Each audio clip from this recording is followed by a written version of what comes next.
কিভাবে তোমরা টুটি ফ্রুটি চকলেট বানাবে। এই টুটি ফ্রুটি চকলেট বানানোর জন্য কিন্তু কোনো পার্টিকুলার কম্পাউন্ড দরকার সেটা নয়। তোমরা ডার্ক, মিল্ক এবং হোয়াইট এই তিনটে কম্পাউন্ডের মধ্যে যে কোনো একটা কম্পাউন্ডকে মেল্ট করে টুটি ফ্রুটি চকলেট বানাতে পারবে এবং সেটার সাইজ বা শেপ তোমরা নিজেদের পছন্দ মতো দেবে। শুধুমাত্র খেয়াল রাখবে তার মধ্যে যেন টুটি ফ্রুটি অ্যাড থাকে। এখানে কিন্তু তোমরা ফ্লেভার অ্যাড করতে পারবে, স্পেশালি এখানে যে কোনো ফ্রুট ফ্লেভার অ্যাড করলে কিন্তু ভালো লাগবে। আর ফ্লেভার অ্যাডিংটা বলেইছিলাম যে কোনো অয়েল বেস এসেন্স তোমরা সেটাকে 1 ড্রপ করে দেবে। ওকে, তো এখানে আমি একটা ফ্ল্যাট বেস নিয়েছি বা মোল্ড নিয়েছি, চকলেট মোল্ড সিলিকনের। তো সেটাকে আমি প্রথমে এই চকলেটটাকে দিয়ে দেব আর তার উপর থেকে টুটি ফ্রুটি ছড়িয়ে দেবো।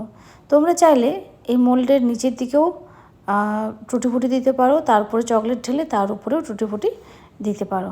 ওকে, তো পার্টিকুলার কোনো এটার নিয়ম নেই, শুধুমাত্র টুটি ফ্রুটিটা থাকলেই সেটাকে আমরা টুটি ফ্রুটি চকলেট বলতে পারবো। কেমন? আরও একটা বিষয়, তোমরা কিন্তু চাইলে এর মধ্যে কালার অ্যাড করতে পারবে। সবসময় আমি বলেছি চকলেটের মধ্যে ডাস্ট কালার ব্যবহার করবে, তাহলে চকলেটটা খুব ভালো জমাট বাঁধবে।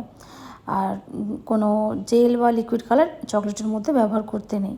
ঠিক আছে, দেখো সাইডে যেগুলো বেরিয়ে আছে সেগুলো আমি খুব ভালো করে মোল্ডের ভেতরে দিয়ে দেওয়ার চেষ্টা করছি, যাতে যখন আমরা এটা আনমোল্ড করব যেন নিট অ্যান্ড ক্লিন একটা চকলেট বেরিয়ে আসে।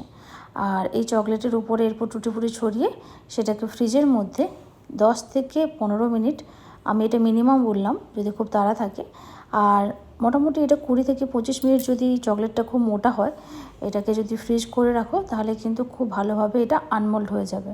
খেয়াল রাখবে চকলেট যখন ঠিকঠাক সেট হবে না, মানে কাঁচা থাকবে, তখন কিন্তু ডিমোল্ডিং করতে যেও না। ডিমোল্ডিং করলেই কিন্তু তখন চকলেটটা ভেঙে যাবে।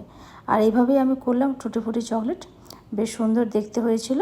দেখো এবারে কিন্তু আমি এটা ডিমোল্ডিং করছি,